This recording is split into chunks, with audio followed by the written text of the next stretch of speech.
Okay, let's make this quick. Mario has returned in his first true 3D platformer in over 7 years. With such a big gap in time from Mario Galaxy 2, that means the amount of excitement surrounding this game is almost overwhelming. The question is, does it live up to the hype? Well, I'll let my friend answer that question for me.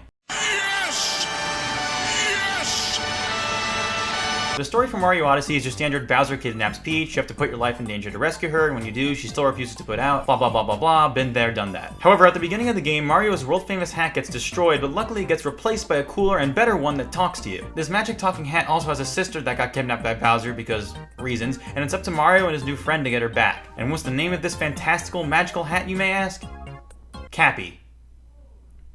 And his sister's name's Tiara. Oh, come on. Real creative, guys. But that's okay, because they more than make up for it by putting all their creative energy where it counts. We all know that we don't play Mario games for the story, we play it for the gameplay, and I am so happy to report that almost every second in Mario Odyssey is like a whimsical adventure that will leave you feeling like you're 8 years old again. The gimmick with Cappy is that you can throw them onto people and enemies and then take control of them. This creates incredibly interesting and fun ways to solve puzzles and get through levels. You're able to take control of chain chomps to smash through walls, you're able to take control of a tower of Goombas to reach high places, you're even able to take control of a Hammer Bro to get revenge on him and his family after they cost you so many goddamn lives in Super Mario Bros. 3! And it is incredibly satisfying. Unfortunately though, trying to do this in real life doesn't have quite the same effect as it does in the game. What the? The best way I can describe playing Mario Odyssey is that it's sort of like playing a Mario-related fever dream, but in the best possible way. What I mean by that is this: much like with Sonic, Mario has finally turned the corner and gone full anime. There are realistic-looking humanoid characters combined with outlandish, over-the-top cartoon action. However, unlike when Sonic did it, the creative choices in Mario Odyssey are there to benefit the overall gameplay and aren't just weird for the sake of being weird. Elise, smile.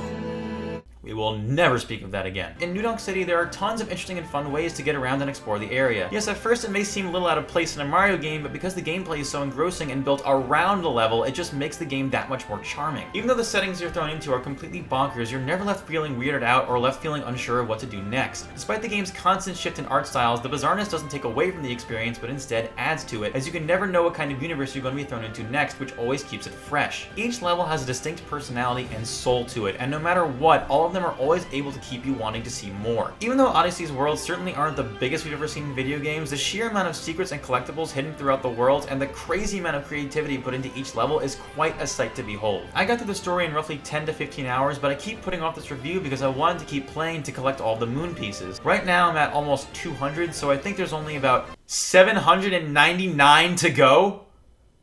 Wow.